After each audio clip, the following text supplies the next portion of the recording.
ശുചിത്വ സന്ദേശയാത്ര നടത്തുകയും ആ വാർഡിനെ മാലിന്യമുക്ത വാർഡുകളായി പ്രഖ്യാപിക്കുകയും ചെയ്യുന്ന ഈ അവസരത്തിൽ നമ്മുടെ വാർഡ് ഇന്ന് മാലിന്യമുക്ത വാർഡായി പ്രഖ്യാപിക്കുന്ന ഈ ചടങ്ങിൽ പങ്കെടുത്ത മുഴുവൻ ആളുകൾക്കും വാർഡ് ഭവനത്തിന് വേണ്ടിയും വാർഡിന് വേണ്ടിയും സ്വാഗതം ചെയ്തുകൊണ്ട് ഈ യോഗത്തിൽ ഉദ്ഘാടനം ചെയ്യുന്നതിന് വേണ്ടി തിരുപ്പറ്റ ജനാത്തിനെ ആദരവോടെ ക്ഷണിക്കുകയാണ്. പത്രം വായിക്കുന്ന നമുക്ക് എല്ലാവർക്കും അറിയാം, നമ്മൾ വളരെയധികം വിഷമം പിടിച്ച ഒരു കാലഘട്ടത്തിൽ കൂടിയാണ് പോകുന്നത്. ഞങ്ങൾക്ക് ചെറുപ്പകാലത്ത് ഞങ്ങൾക്ക് കാളവണ്ടിയുഗത്തിൽ ജനിച്ചതും വളർന്നുപോയ ആൾക്കാരാണ്. കാളവണ്ടിയുഗത്തിൽ നമ്മളിപ്പോൾ ജീവിക്കുന്നത് ഓപ്പറ്റ് യുഗത്തിലാണ്. നമുക്ക് വീണ്ടും ഒരു കാളവണ്ടിയുഗത്തിലേക്ക് പോകാൻ സാധിക്കില്ല. ജീവിതം മാറിക്കൊണ്ടിരിക്കുകയെന്ന്, ജീവിത രീതി മാറിക്കൊണ്ടിരിക്കുകയെന്ന്. അപ്പോൾ അത് കണക്കായിട്ട് നമുക്ക് ഓളം കിട്ടണം. പക്ഷേ ഈ ഉപഭോഗ സംസ്കാരത്തിൽ നമ്മൾ നിയന്ത്രണം പാലിച്ചിട്ടില്ല എങ്കിൽ ഓയിൽ കുറിപ്പ് പറഞ്ഞ പോലെ ഭൂമിക്ക് ഒരു ശരമഗീതം എഴുതേണ്ടി വരും. നമ്മൾ ബോധവാന്മാരാണ്, നമ്മൾ തികച്ചും ബോധവാന്മാരാണ്, വിദ്യാഭ്യാസമുള്ള ആൾക്കാരാണ്. അവിടെ നമുക്ക് ശരിയായ രീതിയിൽ നമ്മുടെ ജീവിതശൈലി പാലിക്കുകയാണെങ്കിൽ, ശിക്ഷപ്പെടുത്തുകയാണെങ്കിൽ എത്രയോ തലമുറകൾ സൂര്യനും ചന്ദ്രനും ഉള്ളിടത്തോളം കാരണം നമുക്കിവിടെ സുഖകരമായ ജീവിതം നയിക്കാം. ഇംഗ്ലീഷിൽ ചോദിച്ചിട്ടുണ്ട് 3R: reading, writing, arithmetic. English ശൈലിയാണ്. അതേപോലെ നമ്മൾ പരിസ്ഥിതി മലിനീകരണത്തിന്റെ കാര്യത്തിൽ പ്രത്യേകിച്ചും പ്ലാസ്റ്റിക്കിന്റെ ഉപയോഗത്തെ കാര്യത്തിൽ നമ്മൾ 3R ഉപയോഗിക്കണം.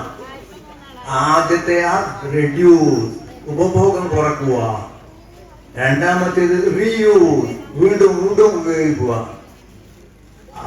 മൂന്നാമത്തേത് റീസൈക്കിൾ, റെഡ്യൂസ്, റീയൂസ്, റീസൈക്കിൾ. ഞാൻ എൻ്റെ അനുഭവത്തിൽ ഞാൻ ചെയ്യുന്നത്, ഞാനിപ്പോൾ കടയിൽ പോകുമ്പോൾ ഞാൻ തുണിസഞ്ചിയെ ഉപയോഗിക്കുള്ളൂ. ആരെങ്കിലും പ്ലാസ്റ്റിക് കണ്ടെയ്നർ തരുമ്പം എനിക്ക് വേണ്ട ഞാൻ പറയും. അപ്പോൾ നമ്മൾ ഇതെല്ലാം നമ്മുടെ ജീവിതത്തിന്റെ ഭാഗമായി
വൃത്തിഹീനമാക്കുന്നത് എന്റെ നാടിനോട് ചെയ്യുന്ന കുറ്റകൃത്യമാണെന്ന് ഞാൻ തിരിച്ചറിയുന്നു. സംസ്കാരശൂന്യവും നിയമവിരുദ്ധവുമായ അത്തരം പ്രവൃത്തികളിൽ ഞാൻ ഒരിക്കലും ഏർപ്പെടുകയില്ല. അതിന്റെ പ്രത്യാഘാതങ്ങളെ കുറിച്ച് എനിക്ക് പരിപൂർണ ബോധ്യമുണ്ട്. അതിനാൽ ചെറുതോ വലുതോ ആയ ഒരു പാഴ്വസ്തുവും ഞാൻ വലിച്ചെറിയില്ല. നിരോധിത പ്ലാസ്റ്റിക് വസ്തുക്കളൊന്നും ഉപയോഗിക്കുകയുമില്ല. ശുചിത്വത്തിനായി കൈക്കൊള്ളുന്ന എല്ലാ നടപടികളോടും ഞാൻ പൂർണ്ണമായും സഹകരിക്കും. മാലിന്യമുക്തം നവകേരളത്തിനായുള്ള ജനകീയ ക്യാമ്പയിനിൽ നാടിനൊപ്പം ഞാനും ആത്മാർത്ഥമായി പ്രവർത്തിക്കുമെന്ന് പ്രതിജ്ഞ ചെയ്യുന്നു. പ്രതിജ്ഞ പ്രതിജ്ഞ പ്രതിജ്ഞ. നമ്മുടെ ഈ വാർഡിന്റെ സമ്പൂർണ്ണ ശുചിത്വ ഹരിത വാർഡായി പ്രഖ്യാപിക്കുന്ന നമ്മുടെ ഈ പരിപാടിയുടെ ഉദ്ഘാടനം കൂടി നിർവഹിക്കുന്ന ഏറ്റവും ബഹുമാന്യനായ ഈ അടുത്ത കാലത്ത് മനുഷ്യാവകാശ സേവന പ്രവർത്തനങ്ങൾക്ക്, സാമൂഹ്യ സേവന പ്രവർത്തനങ്ങൾക്ക് കേന്ദ്ര ഗവൺമെന്റിൽ നിന്നും ഡോക്ടറേറ്റ് നേടിയ ചെയർമാൻ കേരള സ്റ്റേറ്റ് ACYF-ന്റെ പ്രിയങ്കരനായ നേതാവ് ഡോക്ടർ മുത്തലീബ് അസ്ലമി അവർ ഈ മീറ്റിംഗിൽ സ്വാഗതം ആശംസിച്ച നമ്മുടെ പ്രിയങ്കരനായ VV നാരായണൻ, നമ്മുടെ നൈസ് മെമ്പർ, നമ്മൾ ഇന്ന് 2 കുഞ്ഞുമക്കൾക്ക് ആദരവ് കൊടുക്കുന്നുണ്ട്. നമ്മുടെ വസുദേവ KV സംസ്ഥാന സ്കൂൾ കലോത്സവം ഹയർ സെക്കൻഡറി വിഭാഗം കാർട്ടൂൺ മത്സരത്തിൽ A ഗ്രേഡും നമ്മുടെ Shaijo K Wilson Kizhakkekara Kerala special school ഒളിമ്പിക്സിൽ 200 മീറ്റർ 100 മീറ്റർ ഓട്ട മത്സരത്തിൽ 1ാം സ്ഥാനം കരസ്ഥമാക്കിയ 2 കുഞ്ഞുമക്കളെ കൂടി ചടങ്ങിൽ വെച്ച് അനുമോദിക്കുന്നുണ്ട്. അഗാധ ഗർത്തങ്ങളിലേക്ക് നമ്മുടെ രാജ്യം എത്തിപ്പെട്ടിരിക്കുന്നു, അല്ലെങ്കിൽ പോയിക്കൊണ്ടിരിക്കുന്നു എന്നുള്ളതാണ്. രോഗം എന്നുള്ളത് ഒരിക്കലും മനുഷ്യനെ തേടി വരുന്ന ഒന്നല്ല. എവിടെയെല്ലാം രോഗങ്ങൾ ഉണ്ടായിട്ടുണ്ടോ, ഏതെല്ലാം മനുഷ്യരെ രോഗത്തിന്റെ കരാളഹസ്തങ്ങളിൽ പെട്ടുകൊണ്ട് നഷ്ടപ്പെട്ടിട്ടുണ്ടോ, ഏതെല്ലാം കുഞ്ഞുങ്ങൾ അനാഥകളായിട്ടുണ്ടോ, സ്ത്രീകൾ വിധവകളായിട്ടുണ്ടോ, എത്രയെല്ലാം കുടുംബങ്ങളിൽ വഴിയാധാരമാക്കപ്പെട്ടിട്ടുണ്ടോ, അതെല്ലാം മനുഷ്യന്റെ കൈകൾക്കപ്പുറത്തുള്ള അതിഭീകരമായിട്ടുള്ള രോഗത്തിന്റെ കരാളഹസ്തങ്ങളിൽ പെടുമ്പോൾ നിസ്സംഗതയോടുകൂടി നോക്കി നിൽക്കാനും നിലവിളിക്കാനുമല്ലാതെ അവരുടെ ജീവൻ നമുക്കാർക്കും പിടിച്ചു നിർത്താൻ കഴിയുന്നില്ല. എന്നെ മാലിന്യമുക്ത ഗ്രാമപഞ്ചായത്തായിട്ട് പ്രഖ്യാപിക്കുന്നതിന്റെ അല്ലെങ്കിൽ വാർത്തെടുക്കുന്നതിന്റെ അതിന്റെ മുന്നണി പോരാളിയായിട്ട് പ്രവർത്തിച്ച എന്റെ ഒരുപാട് ആത്മമിത്രങ്ങൾ എനിക്ക് എന്റെ മുന്നിൽ കാണാൻ കഴിയുന്നു. വളരെ കൃത്യമായിട്ട് പറയുന്നു, അടിവരയിട്ടുകൊണ്ട് പറയുന്നു, കേരളത്തിൽ 941 വരുന്ന പഞ്ചായത്തുകൾ പുതുക്കപ്പെട്ട കണക്കുകൾ അതിൽ കൂടുതലാണെങ്കിൽ ആ 941 വരുന്ന പഞ്ചായത്തുകളിൽ നിന്ന് ഈ ദൗത്യം ഏറ്റെടുത്തിരിക്കുന്ന പഞ്ചായത്തുകളിൽ ഏറ്റവും മുൻപന്തിയിലുള്ള 2 പഞ്ചായത്തിന് അതിലൊന്ന് ചപ്പാരപ്പുറവ് പഞ്ചായത്തിന് ഉൾപ്പെടാൻ കഴിഞ്ഞിട്ടുണ്ടെങ്കിൽ വളരെ കൃത്യമായിട്ട് പറയുന്നു, ഈ നാടിന് വേണ്ടി നിസ്വാർത്ഥമായി നടക്കുന്ന നമ്മുടെ പ്രിയങ്കരിയായ പ്രസിഡന്റ് ഞാൻ അഭിനന്ദിക്കുകയാണ്. ഇതിനോട് കാണിച്ചിരിക്കുന്ന ആത്മാർത്ഥതയും ഇതിനോട് കാണിച്ചിരിക്കുന്ന ആത്മബന്ധവും ഈ കത്തിച്ചൊലിക്കുന്ന സൂര്യന്റെ ചൂടും താഴെ ചുട്ടുപൊള്ളുന്ന മണ്ണിൽ നിന്ന് നിർക്കളിക്കുന്നതിന്റെ ചൂടും ഈ ശക്തമായിട്ടുള്ള ചൂടിൽ പോലും ഇതൊന്നും വകവെക്കാതെ ഇതിനു വേണ്ടി അഹോരാത്രം പരിശ്രമിച്ചുകൊണ്ടിരിക്കുന്ന ഇവിടുത്തെ ഈ നാടിന്റെ നന്മയുടെ വഴിത്താരകളിൽ മാത്രം സഞ്ചരിക്കണമെന്ന് ആഗ്രഹിക്കുന്ന ഇതിന്റെ പ്രിയപ്പെട്ട ഗതാഗതന്മാരെ അടക്കം ഞാൻ ഒന്നുകൂടി അഭിനന്ദിക്കുകയാണ്. അത് നമുക്ക് മാത്രം, ഞാൻ ഒന്നുകൂടി പറയുന്നു, അതൊരു പക്ഷേ ഈ 2 പഞ്ചായത്തുകളിൽ നിന്നും 1ാം സ്ഥാനം ഏതാണെന്ന് ഒരു പക്ഷേ തെരഞ്ഞെടുക്കുകയാണെങ്കിൽ നിസ്സംശയം നിസ്തർക്കം അതും നമ്മുടെ ചപ്പാരപ്പുറവ് പഞ്ചായത്തിനായിരിക്കും.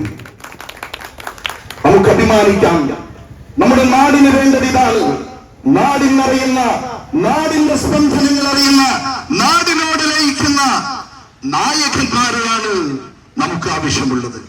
ഞാൻ എന്റെ പ്രിയപ്പെട്ടവരോട് പറയുന്നു, ഇന്ന് കേരളത്തിൽ ഇന്ന് നമ്മുടെ ഈ ഗ്രാമപഞ്ചായത്തുകളിൽ നാം വലിയ സ്വപ്നങ്ങളുമായിട്ടാണ് കഴിയുന്നത്. നമ്മുടെ കുഞ്ഞുങ്ങൾ എത്രയോ മരിക്കാതിരിക്കില്ല. ആ മരിക്കുന്നത് വരെ ആരോഗ്യാവസ്ഥയിൽ ജീവിക്കുവാനുള്ള സുന്ദരമായിട്ടുള്ളൊരവസ്ഥ പടപ്പേങ്ങാട്ടുകാരോട് പറയുന്നു, ഈ മണ്ണിനെ നമുക്കേൽപ്പിച്ചു തന്ന നമ്മുടെ പൂർവീകന്മാരുണ്ട്.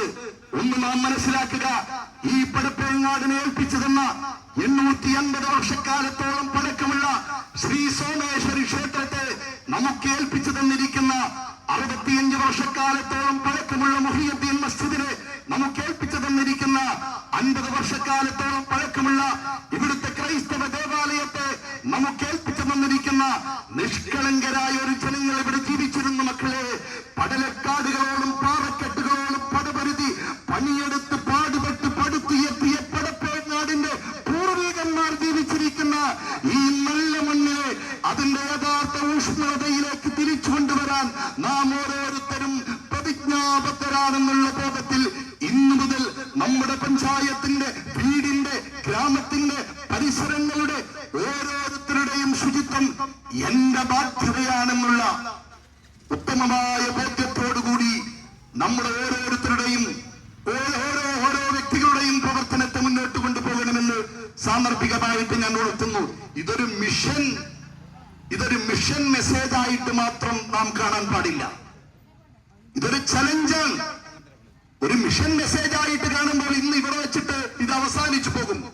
അല്ല, ഇതൊരു പോരാട്ടത്തിന്റെ ശബ്ദമാകണം, ഇതൊരു ദൗത്യത്തിന്റെ ശബ്ദമാകണം, ഇതൊരു തലമുറയുടെ കൈമാറ്റത്തിന്റെ ശബ്ദമാകണം, ഇതൊരു നാടിന്റെ സുസ്ഥിരമായിട്ടുള്ള ഭദ്രതയ്ക്കുള്ള ശബ്ദമായിട്ട് എവിടെയും ഇത് അവസാനിപ്പിക്കാതെ ഈ ഗ്രാമത്തെ എന്നും കേരളത്തിൽ 1-ാം നമ്പറായിട്ട് മുന്നോട്ട് കൊണ്ടുപോകാൻ ജഗദീശ്വരൻ തുണയ്ക്കട്ടെ എന്ന് പ്രാർത്ഥിച്ചുകൊണ്ട്, ഇപ്പോൾ ഇവിടെ ഈ സന്ദേശയാത്രയിൽ ഏറ്റവും ചിന്തിപ്പിച്ച ഒരു ഗാനമാണ്.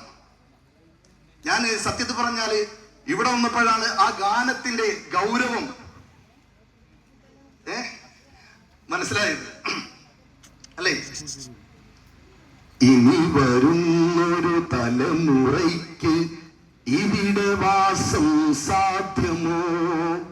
മലിനമായ ജലാശയം, അതിമലിനമായൊരു ഭൂമിയും, മലിനമായ ജലാശയം, അതിമലിനമായൊരു ഭൂമിയും, തണലു കിട്ടാൻ തപസ്സിലാണ് ഇവിടെ എല്ലാ മലകളും.